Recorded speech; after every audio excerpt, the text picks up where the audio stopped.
এক হলো আত্মনিয়ন্ত্রণ, যুবকদের আত্মসমালোচনা এবং উত্তম চরিত্র গঠনের উপায়। ক্রিটিসাইজ ইওর অন সেলফ, সমালোচনা করতে হবে নিজের। প্রতিদিন মানুষ দিন শেষে যদি তার নিজের অপরাধ সমূহ নিজে বালিশে মাথা দিয়ে একটু অনুশোচনা করে, এই মানুষের অপরাধ প্রবণতা থেকে সে বেরিয়ে আসবে ইনশাআল্লাহ। কিন্তু আমাদের ভিতরে ফিলিংস নাই, অনুভূতি নাই। শত শত বছর ধরে আমরা 10 বছর, 20 বছর, 30 বছর ধরে আমরা ভালো কথা শুনি, আল্লাহকে সেজদা দিচ্ছি, দেখতেছি, বুঝতেছি, এখনো পর্যন্ত হারাম কোনটা হালাল কোনটা আমাদের ভিতরে অপরাধ থেকে বাঁচার কোনো প্রবণতা নাই। এটা আমাদের ব্যর্থতা। ঈমান আমাদের ভিতরে আছে, তবে তা অকার্যকরের মতো দিন যাচ্ছে। আল্লাহ সুবহানাহু ওয়া তাআলা বলতেছেন, ইয়া আইয়ুহাল্লাযীনা আমানুত্তাকুল্লাহ হাক্কা তুকাতিহি ওয়া লা তামুতুন্না ইল্লা ওয়া আনতুম মুসলিমুন। আল্লাহ ঈমানের স্বীকৃতি প্রদানকারী যারা বলেছে আমরা ঈমান আনলাম, যারা স্বীকার করেছে আমরা পরকালকে বিশ্বাস করি, মুহাম্মদ সাল্লাল্লাহু আলাইহি সাল্লামকে আখেরি নবী হিসেবে স্বীকার করি, তাদের প্রত্যেকের এই কথা উচিত তিনি যেন মুসলিম না হয়ে কবরে না যায়। আল্লাহকে ভয় করতে হবে। রাসূল সাল্লাল্লাহু আলাইহি সাল্লাম যখন কোনো যুদ্ধের সেনাপতি নিয়োগ করতেন, তখন সেনাপ্রধানকে বলতেন তুমি আল্লাহকে ভয় করো, আর সৈন্যদেরকে বলতেন তোমরা কল্যাণের দিকে ধাবিত হও। এই কথা তিনি বলতেন। কোরআন মাজিদে একাধিক আয়াতে রয়েছে ইত্তাকুল্লাহ, আল্লাহকে ভয় করো। আল্লাহকে ভয় না করা পর্যন্ত মানুষ তার নিজের সমালোচনা করতে পারবে না। বর্তমান আমাদের অপরাধ থেকে বাঁচার জন্য কোনো অনুভূতি না থাকার কারণে নেশাদার দ্রব্য থেকে শুরু করে আল্লাহর হুকুম অমান্য থেকে শুরু করে আমাদের ভিতরে বিভিন্ন তরিকা, বিভিন্ন দল সংগঠিত হয়ে গেছে, যেটা খুবই লজ্জাজনক, খুবই দুঃখজনক। আমরা অহংকার বলতে মনে করেছিলাম একজন একজনের সাথে কথা বলে নাই, রাগ করেছে, এটাই মনে হয় শুধু অহংকার। কিন্তু প্রকৃত অহংকারের সূত্র, প্রকৃত অহংকার বলতে বোঝায় যিনি আল্লাহর কথা, রাসূল সাল্লাল্লাহু আলাইহি ওয়াসাল্লামের কথা অহংকার করে পরিত্যাগ করেছে, গ্রহণ করে নাই, তার থেকে বড় অহংকারী পৃথিবীতে কেউ নাই। মুসলমানের হওয়া উচিত ছিল সামি'না ওয়া আতা'না। যখনই শুনবো আল্লাহর কথা মেনে নেব, যখনই শুনবো রাসূলের কথা মেনে নেব। হানজালা রাদিয়াল্লাহু আনহু তিনি বললেন, কঠিন কান্নাকাটি শুরু করে দিলেন। হঠাৎ তিনি আবু বকর রাদিয়াল্লাহু আনহু তাকে জিজ্ঞাসা করলেন, আপনি কাঁদেন কেন? কি হয়েছে আপনার? বলে যে আমার একটা রোগে ধরেছে, আমি খুব বিপদে আছি, আমার ভিতরটা খুব কষ্টে আছে। অপরাধ কি? বলে যে আমি মুহাম্মদ সাল্লাল্লাহু আলাইহি ওয়াসাল্লামের দরবারে যখন থাকি, তার কাছে যখন থাকি, জান্নাত জাহান্নামের কথা যখন আলোচনা করা হয়, কবরের কথা আলোচনা করা হয়, রাসূলের মুখে যত ভালো কথা শুনি, তার কাছাকাছি থাকলে আমার মনের অবস্থা ভালো থাকে, আল্লাহর ভয় থাকে।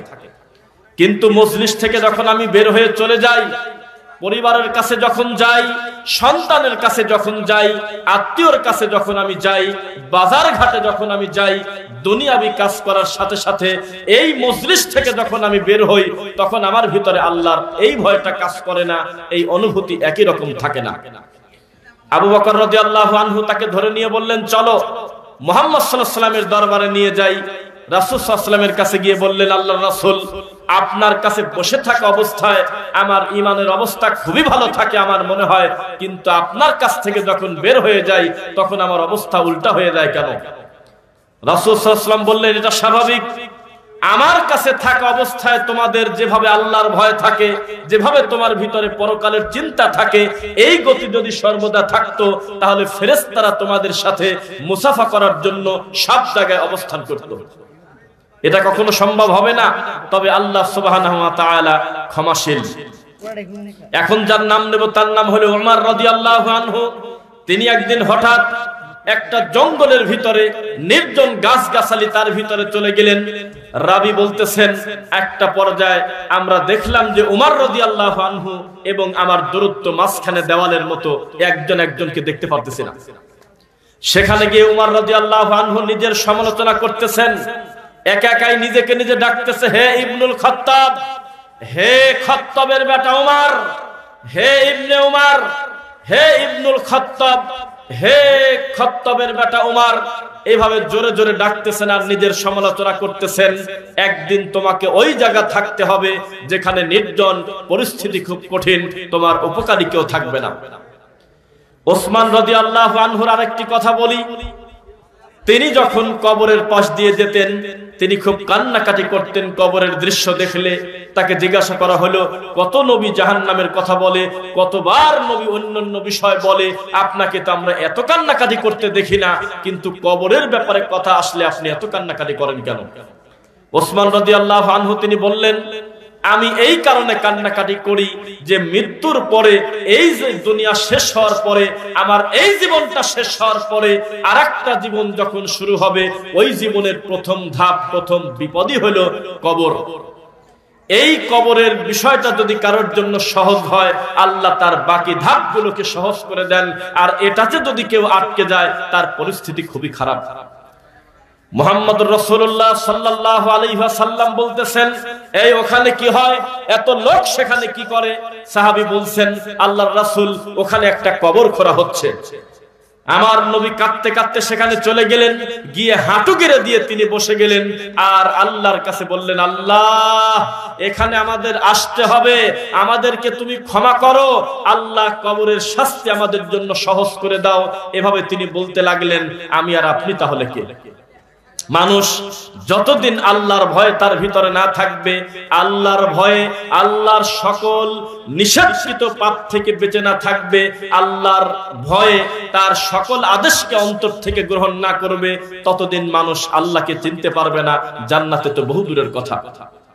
তাকওয়াল্লাহ ওয়া হুসনুল খালক, উত্তম চরিত্র আর আল্লাহ ভীরু, এর থেকে বড় জিনিস দুনিয়াতে হতে পারে না। মুহাম্মদ সাল্লাল্লাহু আলাইহি ওয়াসাল্লামের চরিত্র ছিল কত সুন্দর, আপনাদেরকে একটু সুন্দর করে বলি যাতে বুঝতে পারেন। কোরআন মাজিদে আল্লাহ সুবহানাহু ওয়া তাআলা তার রাসূলের ব্যাপারে ডাইরেক্ট বলতেছে, ওয়া ইন্নাকা লা আলা খুলুকিন আযীম, নিশ্চয়ই আপনি সমহান চরিত্রের অধিকারী। সুবহানাল্লাহ। রাসূল সাল্লাল্লাহু আলাইহি ওয়াসাল্লামকে উদ্দেশ্য করে আল্লাহ বলেছেন, আমাদেরকে জানাচ্ছেন, লাকাদ কানা লাকুম ফি রাসূলিল্লাহি উসওয়াতুন হাসানা লিমান কানা ইয়ারজুল্লাহ ওয়াল ইয়াউমাল আখির। আল্লাহ সুবহানাহু ওয়া তাআলা বলতেছেন, মুহাম্মদ সাল্লাল্লাহু আলাইহি ওয়াসাল্লামের ভিতরেই রয়েছে তোমাদের জন্য উত্তম আদর্শ, এর বাইরে আমাদের হবে না। রাসূল সাল্লাল্লাহু আলাইহি ওয়াসাল্লামের আদর্শ ছিলেন এত সুন্দর, তার ব্যাপারে কোরআন মাজিদ আল্লাহ বলেছেন, ফাবিমা রাহমাতিন মিনাল্লাহি লিনতা লাহুম, আল্লাহর দয়া, আল্লাহর অনুগ্রহ আপনার উপরে পড়েছে, এজন্য আপনি মানুষের প্রতি কত মিষ্টি ভাব ব্যবহার করেন, রহম করেন, আচরণ ভালো। উত্তম চরিত্রের বিষয়ে যেহেতু বক্তব্য, আপনাকে আমি বলি, নবী সাল্লাল্লাহু আলাইহি ওয়াসাল্লামকে আল্লাহ বলছেন, ওয়ালাউ কুনতা ফাজ্জান গালিজাল কলবি লান ফাদ্দু মিন হাওলিক, হে নবী, আপনি যদি কর্কশ ভাষী হতেন, রোর ভাষী হতেন, শক্ত কথা বলতেন, কঠিন কথা বলতেন, তাহলে আপনার কাছ থেকে লোকজন ভেগে চলে যেত। ফাআফু আনহুম ওয়াস্তাগফির লাহুম ওয়াশাওিরহুম ফিল আমর ফাইযা আযামতা ফাতাওয়াক্কাল আলাল্লাহ। ঘুরে ফিরে বারবার আমাদেরকে স্মরণ করানো হচ্ছে, আল্লাহ আমাদের জন্য যথেষ্ট, আমরা আল্লাহকে ভয় করব। আল্লাহর ভয় যার ভিতরে নাই, আত্মসমালোচনা যদি কারোর ভিতরে না থাকে, একটা ঘটনা বলি। মদিনা বিশ্ববিদ্যালয়ের বিশাল বড় একজন মুদাররিস, বিশাল বড় একজন মুহাদ্দিস, একজন বিশাল বড় বিদ্বান ডক্টর জায়েদ, সেই মানুষটা তার রানিং ক্লাসে একটা ছাত্র সিরিয়াল ধরে সবাইকে ডাকতেছে। সবাই খেয়াল করবেন, ক্লাসে দেখবেন যে ছাত্রদের রোল নাম্বার ধরে ডাকে, ডাকে কিনা? ক্লাস টিচার 1 লাব্বাইক, 2 লাব্বাইক, 3 লাব্বাইক, উপস্থিত, ইয়েস স্যার, অনেক কিছু বলে বলে ছাত্র সাড়া দেয়, আমি আসছি স্যার, আমি আসছি স্যার। এরকম ভাবে নাম ডাকতে ডাকতে একটা ছেলের নাম পড়ে গেছে, নাম হলো সিয়াম। দেখলাম আমরা অনলাইনে, তো ডাকতেছে সিয়াম, আসলে সেদিন সিয়াম আসে নাই। আবার ডাকতেছে সিয়াম, সিয়াম সেদিন মাদ্রাসায় আসে নাই। তখন তিনি মজা করে বললেন, সিয়াম মনে হয় সারাদিন সিয়াম রাখি ঘুম এসে গেছে, দুর্বল হয়ে গেছে। এটা খুবই সাধারণ কথা। এর থেকে কঠিন কথাও মজা করে আমাদের টিচাররা বলে, কিছু মনেই করি না আমরা। এমনকি সরাসরি তার ওস্তাদ তার ছাত্রকে বিকৃত করে, ব্যঙ্গ করে নাম ডাকে, কিচ্ছু বলে না কেউ। তো যাক, পর্বের মতো পর্ব চলে গেল, সিয়াম তো ক্লাসে আসে নাই। পরবর্তী দিন সিয়াম চলে আসছে। আসার পরে আর আগের দিনের ঘটনা আপনাদেরকে বলি। এই কথা বলার পরে কি মনে করে স্যার ঘেমে যাচ্ছে, ওস্তাদ ঘেমে যায়, মাদানী আলেম অস্থির হয়ে গেছে, টেনশনে পড়ে গিয়েছে, মাথায় হাত দিয়ে একটা শব্দ আর ক্লাসে পড়াতে পারতেছে না। চুপ করে তিনি ঘামতেছে আর টেনশন করতেছে, খালি চিন্তা ভাবনা করতেছে আর ইস্তিগফার করতেছে, আস্তাগফিরুল্লাহ ওয়া আতুবু ইলাইহি, আল্লাহুম্মা আনতা রাব্বি লা ইলাহা ইল্লা আনতা খালাকতানি ওয়া আনা আবদুক ওয়া আনা আলা আহদিক ওয়া ওয়া'দিকা মাস্তাতা'তু আউযু বিকা মিন শাররি মা সানা'তু আবু'ু লাকা বিনি'মাতিকা আলাইয়া ওয়া আবু'ু বিযামবি ফাগফিরলি ফা ইন্নাহু লা ইয়াগফিরুয যুনুবা ইল্লা আনতা। অনেক ভাবে তিনি ইস্তিগফার করতেছেন। পরবর্তী দিন এভাবেই চলে গেল ক্লাস নেওয়া, সিয়াম চলে আসছে ক্লাসে। সিয়ামকে যখন আবার বলা হচ্ছে সিয়াম, সিয়াম বলতেছে লাব্বাইক ওস্তাদ জি আমি উপস্থিত আছি। তখন সিয়ামকে ওস্তাদ জি বলতেছে এই সবার সামনে আমি আল্লাহর কাছে ক্ষমা চাই, আমি তোমার কাছে ক্ষমা চাই। আত্মসমালোচনা কাকে বলে দেখেন, মানুষ এমনি এমনি বড় হয় না। আল্লাহ ভীরুতা কাকে বলে? এই ছেলেকে বলতেছে সিয়াম আমি তো গতকালকের ক্লাসে তোমার প্রতি অপবাদ দিছি। কথা বলে দেখো, আমি ধারণা করে বলে ফেলছিলাম তুমি ঘুমে এসে গিয়েছে কিনা, আসলেই যদি তুমি সিয়াম অবস্থায় থাকতে, আসলেও যদি তুমি ঘুমাতে, আমি তো গায়েবের খবর জানি না, এই ধারণা করে তোমার প্রতি অপবাদ দিয়েছি, তুমি আমাকে ক্ষমা করো। এই হলো তাদের অবস্থা, এই হলো শিক্ষক, এই হলো ছাত্র। ছাত্র কান্না করে দিয়েছে ওস্তাদ জি আপনি কি বলতেছেন এগুলো? আল্লাহর ভয় কাকে বলে? যার ভিতরে আত্মসমালোচনা নাই। আত্মসমালোচনা নাই কাদের ভিতরে? সিরিয়াল করে ঢালাও ভাবে যদি বলতে বলেন, অধিকাংশ ক্ষেত্রে যারা বিদআতপন্থী আলেম ওলামা তাদের কোনো আত্মসমালোচনা বলে কিছু নাই। বিদআত প্রতিদিন করে, শিরক প্রতিদিন করে, এখনো পর্যন্ত তার ভিতরে অপরাধ ত্যাগ করার মতো কোনো ফিলিংসই নাই, বরং তার পাপটা সে প্রতিষ্ঠিত করার জন্য আল্লাহর রাসূলের সুন্নাহ নিয়ে সে ঠাট্টা করে পড়ে, নাউযুবিল্লাহ। এরপরে নবী সাল্লাল্লাহু আলাইহি ওয়াসাল্লামের আরেকটা বৈশিষ্ট্য ছিল, তিনি যদি কারোর সাথে কথা বলতেন, উত্তম আখলাক কাকে বলে, তিনি মুস্কি হেসে কথা বলতেন, সুবহানাল্লাহ। নবীর একজন খাদেম ছিল, তার নাম ছিল জায়েদ। জায়েদ রাদিয়াল্লাহু আনহু তিনি বলতেছেন খাদামতুন নবী সাল্লাল্লাহু আলাইহি ওয়াসাল্লাম 10 সিনিন, আমি জায়েদ আমার রাসূলের 10 বছরের খাদেম। কয় বছরের? 10 বছরের খাদেমগিরি করেছি। এই 10 বছরের ভিতরে আমার রাসূল আমাকে উফ শব্দ পর্যন্ত বলে নাই, আমাকে বলে নাই যে এটা করলে কেন অথবা এটা করলে না কেন, এভাবে তিনি আমাকে কোনোদিন ধমক দেন নাই। আমি 10টা বছর তার কাছে খাদেমগিরি করছি।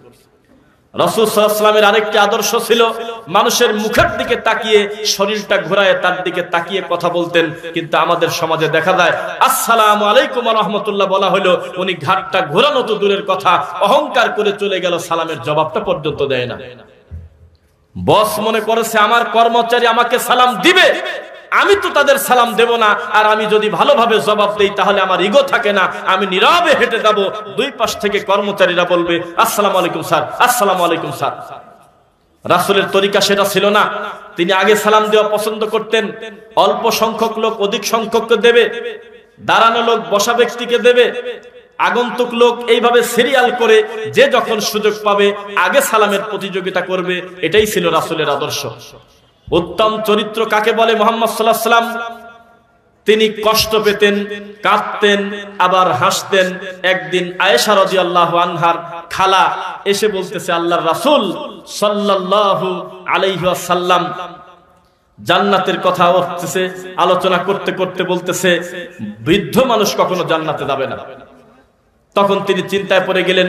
আয়েশা রাদিয়াল্লাহু আনহা বললেন বৃদ্ধ মানুষ জান্নাতে যাবে না, বুড়া মানুষ জান্নাতে যাবে না, এটা কেমন কথা? তখন মুহাম্মদ সাল্লাল্লাহু আলাইহি ওয়াসাল্লাম মজা করে হাসলেন আর বললেন তুমি কি কোরআন পড়ো নাই? ইন্না আনশানাহুন্না ইনশাআ ফাজআলনাহুন্না আবকারা উরবান আতফারা।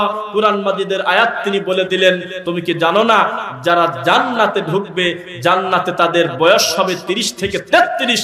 জান্নাতে যারা ঢুকবে তারা হবে সুন্দরী রমণী, জান্নাতে যারা ঢুকবে তারা হবে কোমলী স্নেহময়ী, তাদের কোনো বৃদ্ধ হওয়ার কোনো সুযোগ নাই। সুবহানাল্লাহ। রাসূল সাল্লাল্লাহু আলাইহি ওয়াসাল্লামের উত্তম চরিত্রের আরেকটি ছিল ধৈর্য। পরিস্থিতি যত জটিল হোক তিনি ধৈর্যহারা হতেন না। একদিন আনাস রাদিয়াল্লাহু আনহু তিনি বলতেছেন, আমরা দেখলাম রাসূল সাল্লাল্লাহু আলাইহি ওয়াসাল্লামের গায়ে একটি একে সুন্দর কারুকার্য করে একটা চাদর আছে। এত সুন্দর একটি গায়ে চাদর, একদম ঝকঝক করতেছে রাসূলের গায়ে। হঠাৎ করে দেখলাম একজন এসে আমার রাসূলের গলার এই চাদর ধরে জোরে মারছে টান। এত জোরে টান দিয়েছে, এই টান দেওয়ার কারণে আমার রাসূলের গলায় চাদরের দাগ বসে গেছে। আমার রাসূল দূর থেকে একেবারে পড়ে গিয়ে ওই লোকের বুকের উপরে এসে পড়েছে। আমরা এগিয়ে গিয়ে দেখি রাসূলের ঘাড়ে চাদরের দাগ হয়ে গেছে। তখন ওই লোক বলতেছে, আমাকে কিছু দেন, আমাকে কিছু দেন, আপনার কাছে যা আছে আমাকে কিছু দেন। রাসূল সাল্লাল্লাহু আলাইহি ওয়াসাল্লাম মুস্কি হাসলেন, ধৈর্য ধারণ করলেন, কোনো প্রতিবাদ করেন নাই। পরিস্থিতি কত কঠিন দেখেন। যেই বিষয়টা আলোচনারই বিষয় না, এমন একটা বিষয় নিয়ে মানুষ দ্বন্দ্ব করে ভাই ভাই প্রায় 10 বছর মুখামুখি হয় না। হুয়াল্লাযী বা'আসা ফিল উম্মিয়িনা রাসূলাম মিনহুম ইয়াতলু আলাইহিম আয়াতি ওয়া ইউযাক্কিহিম ওয়া ইউআল্লিমুহুমুল কিতাব ওয়াল হিকমা ওয়া ইন কানু মিন ক্বাবলু লাফি দালালিম মুবিন। আল্লাহ তার রাসূলকে দুনিয়াতে প্রেরণ করেছেন কিতাব পড়ানোর জন্য, হাদিস পড়ানোর জন্য, ওহীর কথা প্রচার করার জন্য, প্রজ্ঞা শিক্ষা দেওয়ার জন্য। কত আদব শিক্ষা দিয়েছেন তিনি, এখন আমরা শিখতে পারলাম না। রাসূল সাল্লাল্লাহু আলাইহি ওয়াসাল্লামের আরেকটি সুন্দর চরিত্র ছিল, তার কাছে যখনই দুইটা অপশন ছিল, দুইটা, এর ভিতর থেকে আল্লাহর রাসূল যেটা সহজ সেটা গ্রহণ করতেন, কঠিনে যেতেন না। আল্লাহর রাসূল সেটাই পছন্দ করতেন। যদি ক্ষতিকর দুইটা জিনিস থাকতো, তুলনামূলক যেটা কম ক্ষতি সেটা সিলেক্ট করতে হতো। গাড়ি নিয়ে যাচ্ছে, গাড়ি ভর্তি প্রায় যাত্রী, একজন বাচ্চা অথবা একটা লোক কানে শোনে না, একটা বৃদ্ধ মহিলা বা পুরুষ হুট করে গাড়ির ভিতরে চলে আসতেছে। যদি জাম করে ব্রেক করে দেয়, তাহলে ওই একজনকে বাঁচাতে গিয়ে গাড়ির সমস্ত লোক মরে যাবে। ইসলামী শরিয়া মোতাবেক একজন মরে যাক, বাকি সবাই বাঁচুক। বড় ক্ষতি ঠেকাতে ছোট ক্ষতি বৈধ। পরিস্থিতি যদি এমন হয়, তাহলে আপনি মনে রাখবেন আল্লাহ মানুষের প্রতি কোনোদিন জুলুম করে না। আত্মসমালোচনা আমাদের করতে হবে। 2, রাসূলের আদর্শ আমাদের গ্রহণ করতে হবে। ইনশাআল্লাহ আমরা সফল হব, ইনশাআল্লাহ। আর সমালোচনা, আত্মসমালোচনা, আত্মনিয়ন্ত্রণ বলতে যেটা বোঝায়, আমার ধারণা, আল্লাহ ক্ষমা করুন, নিয়ন্ত্রণ তো আমাদের হতেই হবে। অবশ্যই আমাদের উচিত আমাদের ওজন হিসেবে, আমাদের ব্যক্তিত্ব হিসেবে কথা বলা। আর আত্মনিয়ন্ত্রণ বলতে যেটা বোঝায় আত্মসমালোচনা, কেন জানি মনে হয় আমাদের বড়দের এই বিষয়গুলো তারা কিভাবে দেখে, অনেক অবৈধ কাজ তাদের জন্য বৈধ। সাবধান। রাসূল সাল্লাল্লাহু আলাইহি ওয়াসাল্লাম তিনি বলেছেন, যেই ব্যক্তি রাসূল সাল্লাল্লাহু আলাইহি ওয়াসাল্লামের আদর্শ গ্রহণ করে না, সে যেন অস্বীকার করেছে জান্নাতে যেতে। নাউজুবিল্লাহ। রাসূল সাল্লাল্লাহু আলাইহি ওয়াসাল্লামের আদর্শ চরিত্র ছাড়া যদি আমরা কোনো মডেল গ্রহণ করি, অন্য কোনো ভাবে যদি নিজেদেরকে কল্যাণের দিকে ধাবিত করতে চাই, এটা হবে না। একটি কথা লাস্টে বলি, শোনেন। সবকিছুর মূলে কিন্তু অহংকার। কি বলছি বলেন? সবকিছুর মূলে কিন্তু অহংকার আর হক গ্রহণ না করা। প্রথমেই অন্যায় শুরু করেছিল আসমানে উপরে, সেটা হলো ইবলিস। আর নিচে শুরু করছে আদম নবীর একটা ছেলে, তার নাম ছিল হাবিল। কাবিল তার নিজের আপন ছোট ভাই কাবিলের প্রতি সে জুলুম করেছে, হত্যা পর্যন্ত করে দিয়েছে। তাহলে উপরে শয়তানি শুরু করেছে ইবলিস, আর নিচে মানুষ হত্যা শুরু করেছে আদম নবীর ছেলে। আজও পর্যন্ত স্পষ্ট কোরআন মাজিদের আয়াত আসার পরেও, স্পষ্ট রাসূলের বিধান আসার পরেও মানুষ সত্যকে প্রত্যাখ্যান করে। তাদের ব্যাপারে আল্লাহ বলেছেন, এই আয়াতটা বলে শেষ করি, ইন্নাল্লাযীনা কাযযাবু বিআয়াতিনা ওয়াস্তাকবারু আনহা লা তুফাত্তাহু লাহুম আবওয়াবুস সামাই ওয়া লা ইয়াদখুলুনাল জান্নাহ হাত্তা ইয়ালিজাল জামালু ফি সাম্মিল খিয়াত। যারা নিশ্চয়ই যারা আল্লাহর আয়াতকে অস্বীকার করে, অহংকার বশত তারা ব্যঙ্গ করে, অহংকার বশত প্রত্যাখ্যান করে, তাদের জন্য আসমানের দরজা খোলা হবে না, তাদের জন্য জান্নাতের দরজা বন্ধ থাকবে, তাদের জন্য জান্নাতে যাওয়া অসম্ভব। তবে যেতে পারে যদি হাত্তা ইয়ালিজাল জামালু ফি সাম্মিল খিয়াত, যদি কোনোদিন কাঁথা সেলাই করা সুই, এই সুইয়ের ভিতর দিয়ে উট যাওয়া আশা করতে পারে, সেদিন আলোচনা আসবে তারা জান্নাতে যেতে পারবে কিনা। অহংকার খুব কঠিন। শুধুমাত্র অহংকারটা যদি আমরা ত্যাগ করতে পারতাম, তাহলে একে অন্যের সঙ্গে আমরা দাওয়াতি কাজ করতে পারতাম। ঠিক ঠিক কিনা বলেন? শয়তান জানে যারা বিশুদ্ধ আকীদা লালন করে তাদেরকে বিদআত করানো যাবে না। কারণ অনেক বেদাত কবর দেওয়ার পরেই তো একজন আহলে হাদিস হয়। আহলে হাদিস কি এমনি এমনি হওয়া যায় বলেন? হানাফি এমনি এমনি হওয়া যায়? শত শত বিদআত করবে, ইমাম আবু হানিফার নামে কটু কথা বলবে, তারপরেও সে হানাফি। কিন্তু আহলে হাদিস কোনোদিন এমনি এমনি হওয়া যায় না। তাই বলি, তোমরা আহলে হাদিসদেরকে গালি দাও, তোমরা তো জানো না এমনি এমনি তো ছেলেটা আহলে হাদিস হয় নাই, সে তো তোমার মতোই ছিল আগে। অনেক বেদাতকে দাফন করার পরে আল্লাহ তাকে কবুল করেছেন, আলহামদুলিল্লাহ। এমনি এমনি কোনোদিন আহলে হাদিস হওয়া যায় না। অনেক কিছু পরিত্যাগ করেছে যেগুলো ছিল পরিত্যাগের বিষয়। দুই, নিশ্চিতভাবে আমরা বলতে পারি প্রকৃত আহলুল হাদিস সালাফি মানহাজ যারা অনুসরণ করে তারা সহজে বেদাত করে না। করে কি বলেন?